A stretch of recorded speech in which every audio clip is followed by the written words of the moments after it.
everyone, my name is Nicole Sabino. This day is very productive day. A day in my life as a normal girl. Time check. It's 8:11 a.m. in the morning. Bye!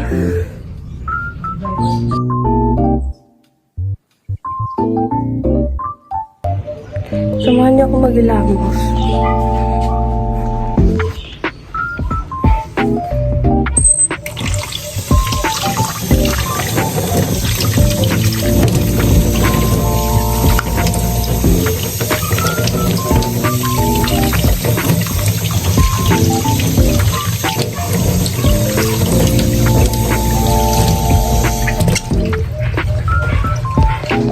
Tara na at magtitimpla tayo ng kape para matapos na masimulan ang gawaing bahay.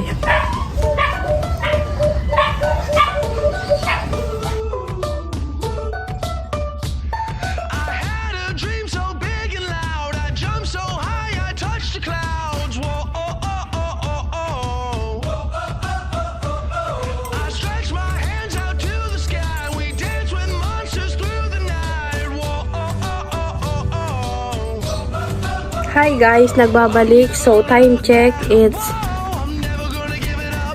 9:03 a.m. in the morning. So gagawin na natin ang mga gawaing bahay.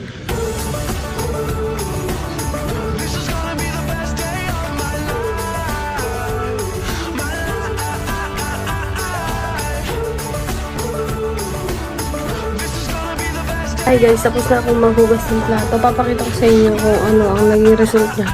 Tapos gagawin na natin ang paglilinis ng CR at magmamap sa sala kasi sinanay ko na daw ang magwawalis at ako na lang daw ang magmamap. Naghugas ako ng plato, ito na yung kinalabasan niya. Yan, pag ganyan siya. Ganyan lang yung lababo namin.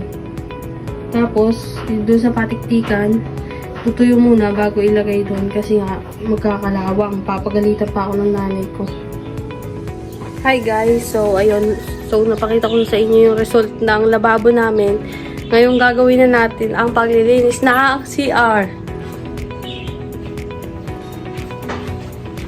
So kasi ito yung banyo namin, so mamaya papakita ko din yung result kung ano yung paglilinis ba.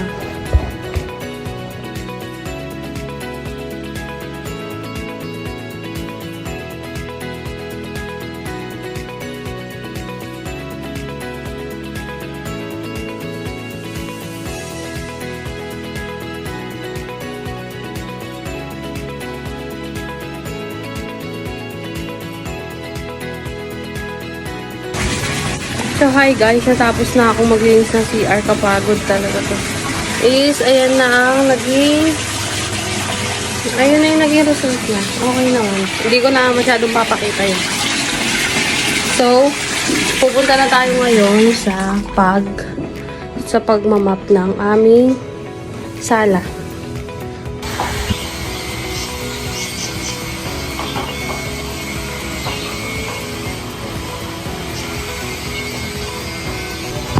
Hi guys, so tingnan nyo na ang napap kong sala. Diba? Shiny shimmer splendid na siya. Shiny shimmer splendid. So hi guys, ngayon magsasangag tayo at anin muna natin kanin.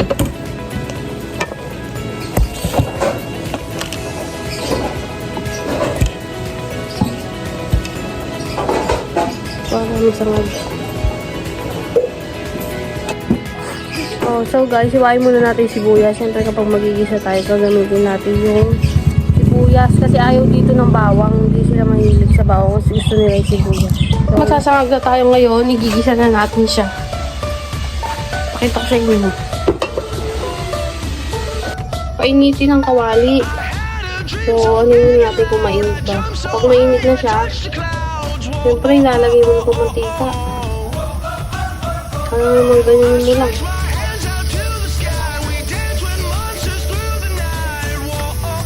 Kapag bumubusok na siya, Lagay na ang unting oops. Unti pa. Oops, tama na yan. Tunes. Tapos noon, ilalagay na natin itong buyas.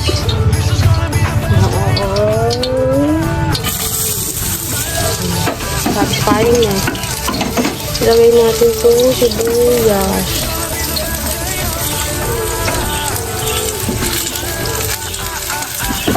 Tsaka may gogo. Gogo may pa.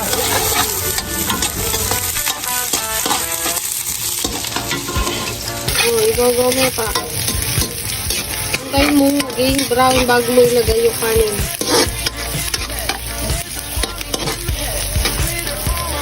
Pag naging brown na siya, ilagay nyo na yung kanin. At yung buhangin. Ay, hindi ganun. Okay, ilagay mo na yung kanin. Tapos, lagyan mo ng asin, siyempre. Tapos yung bisting, huwag mo naman pakadami ng asin. Baka maging dagat siya, sobrang alit. Kita nyo naman, oh. Nakakita sa dito, mahit yan. Tapos na, ready to eat na.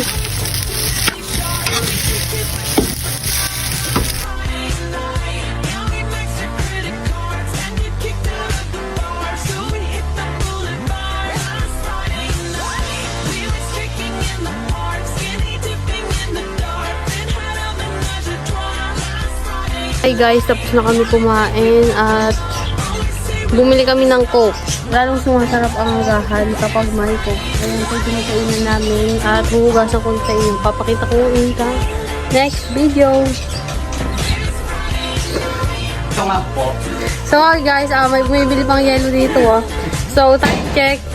Boga-boga sana all. So hi guys, time check is makikita niyo ba?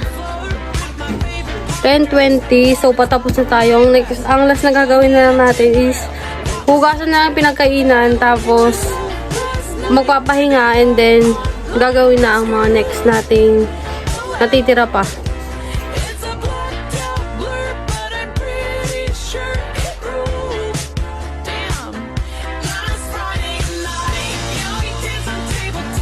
Hi guys, tapos na ako hugasan yung mga pinagkainan namin kanina ni nanay. And ang oras natin ngayon is 10:28 na. So in 8 minutes lang is natapos na siya. Magpapahinga lang tayo and exact 11.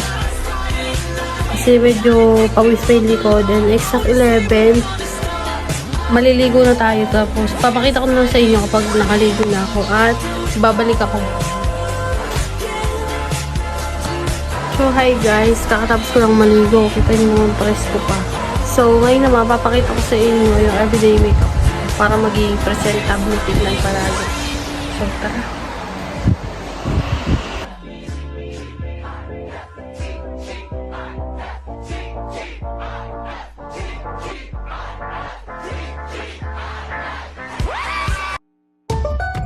So, hi guys. Tapos na akong mag-ayos. Time check. 1:07 and habang nagpapatuyo ako ng buhok is mag-epi muna ako to get an update. So, update ko na lang kayo mamaya. Hi guys, so kakagising ko lang. Time check 3 p.m. Maliwanag pa. So, magkakape lang tayo, maglilinis sa bahay. Tapos lilipat tayo sa kabilang bahay namin para din maglinis at pag-organize ng ibang gamit doon.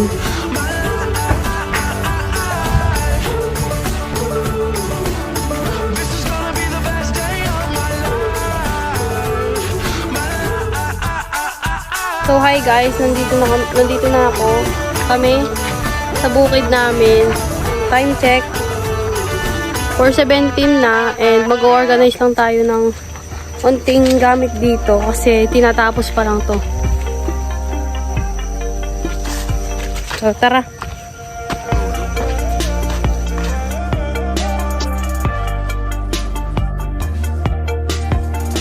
So hi guys, ito yung bahay namin. So i-house tour ko kayo.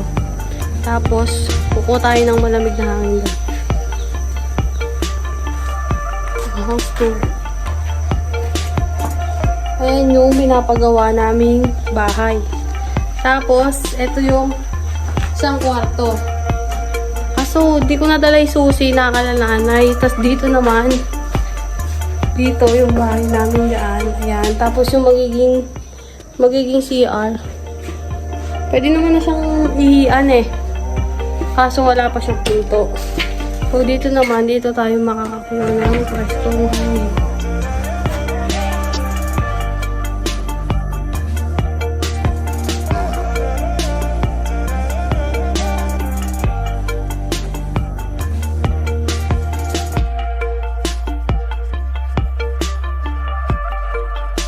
So, ito na yung sinasabi kong paborito namin puntahan kasi nakikita dito yung sunset. Kita-kita nyo naman. So, hi guys. Nakauwi na ako. Time check. 6:02. 6:02 na ng gabi. So, sisimulan natin magluto. So, ayun. Nakauwi na natin ng kanin. Sa gatong siya. And yung ulam dito lang sa siling para mabilis. So, hi guys. Ngayon, iwain ko na yung ulam namin. Kasi, ang ulam for today is nilagang babi. Nilagang babi.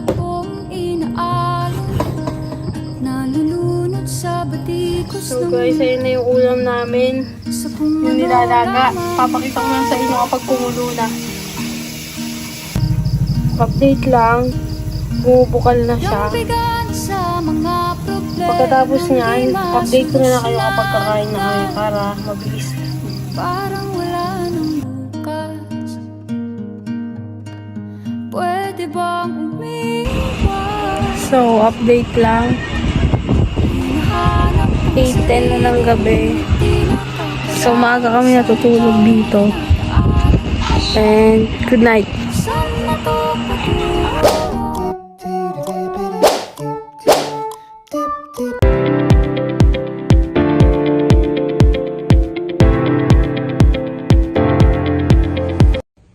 So, hi everyone, I am Nicole Sabino from BED1A. Ito na yung last na video at dito na ibibigay is yung insight natin.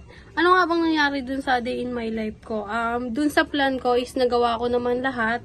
Dahil a day in my life lang yon. So, pang araw-araw na natin ginagawa at sanay na tayo. May mga nadagdag lang siguro, pero hindi na tayo mahihirapan kasi nga ibibidyo mo na lang kasi ginagawa mo naman siya araw-araw.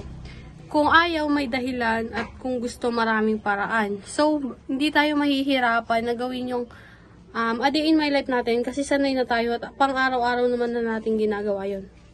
So, eto lang yung insight ko doon sa naging a day in my life ko at kung paano ko siya nagawa talaga.